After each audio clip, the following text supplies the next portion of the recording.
के इस कार्यक्रम के सभापति हमारे रेलवे के मध्य रेल प्रबंधक गौरव अग्रवाल जी, मंचा सिंह, आज जिनकी वजह से हम लोग सब यहाँ उपस्थित हैं, इनकी पुस्तक का भी विमोचन हुआ, भाई अमिताभ, डॉक्टर विद्याबिंदु सिंह जी, हमारे साथी भाई जितेंद्र सिंह जी, साथी संजीव बंसल जी और साथी मिश्रा जी, और यहाँ पर उपस्थित सभी लोगों का जो है वो अभिवादन करते हुए मैं तो बहुत ज़्यादा इस मौके पर बोलना नहीं चाहता। एक क्योंकि ये जब भी कोई कार्यक्रम ये अमिताभ करते हैं तो एक छोटे भाई का हुक्म होता है तो उसको टालना बहुत मुश्किल हो जाता है।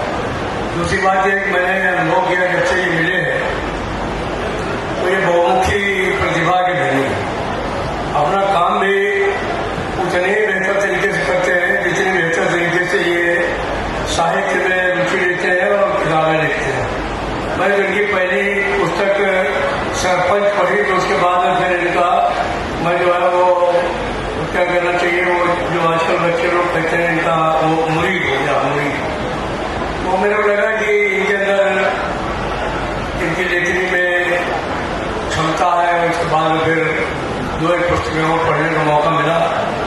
आज अभी बिंदु बता रही थी कि इन्होंने जो है वो ये इनका 14वीं पुस्तक है। मैं तो सोच रहा था शायद इनका 8वां नंबर होगा, लेकिन मुझे बहुत खुशी है आज के इस मौके पर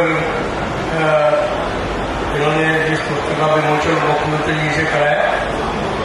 राणा जी के बारे में तो जो भी यहाँ के लोग हैं सब जानते हैं। मैं भी उनको एक अरसे से जानता हूँ, जिस समय वो एक संघ के साधारण कार्यकर्ता थे और अध्यापक थे, उनके बारे से मैं उनको जानता हूँ।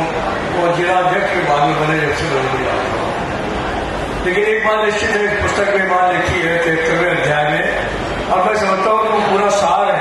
अमिताभ ने उसको अपने उसमें डालने का काम किया, और अगर उसको हम देखें तो लग जाएगा कि ऐसा पुरुष, ऐसा व्यक्ति शायद हम लोग अगर उनकी तुलना कर सके तो अटल जी से ही कर सकते हैं, क्योंकि ये प्रतिभा अटल जी में थी कि चाहे वो गैर हो, चाहे दुश्मन हो, दुश्मन को किसी को मानते नहीं थे, चाहे वो विपक्षी हो, चाहे पक्ष का हो, चाहे जो हो, वो उसी भाव से मिलते थे जिस भाव से वो अपने लोगों से मिलते थे। कभी उनको उन्होंने डायरेक्ट काम नहीं किया, और यही भाव जो है वो हमेशा मैंने जो है वो देखा राजनाथ सिंह में। दूसरी बात जो बहुत अच्छी है वो ये है कि उनके अंदर जो है वो अनलाइक अदर्स जो है कहना चाहिए, वो किसी को झूठा आश्वासन नहीं देते। वो सीधे साधे तौर पर कह देते हैं कि हो सकता ही नहीं हो सकता। तो एक बहुत बड़ी बात है, हमने अक्सर महसूस किया है कि राजनीतिक नेता अपने नफा नुकसान को देखते हुए मौके पर चुप रहना पसंद करते हैं, लेकिन मुझे खुशी है कि जो काम नहीं हो सकता है उसको वो सीधे तौर पर कहते हैं कि हमसे नहीं हो सकता है, और इसके लिए मैं उपयुक्त व्यक्ति नहीं हूँ, सीधे तौर पर कोई बात नहीं। तो जब मैं अभी पढ़ने का मौका नहीं मिला, इतनी मोटी किताब लिख दी इसने अमिताभ ने, तो मैंने अक्सर मैं बचपन में उपन्यास पढ़ने का शौकीन रहा, तो मैं क्या करता था कि आखिरी पन्ने से पढ़ना शुरू करता था। आज भी मेरी वही आदत है। तो मैंने 73वां अध्याय पढ़ा था, अब पढ़ने के बाद मैं अभिभूत हूँ।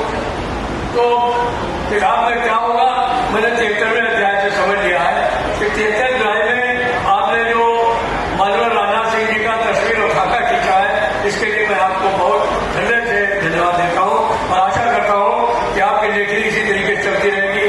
मास्टर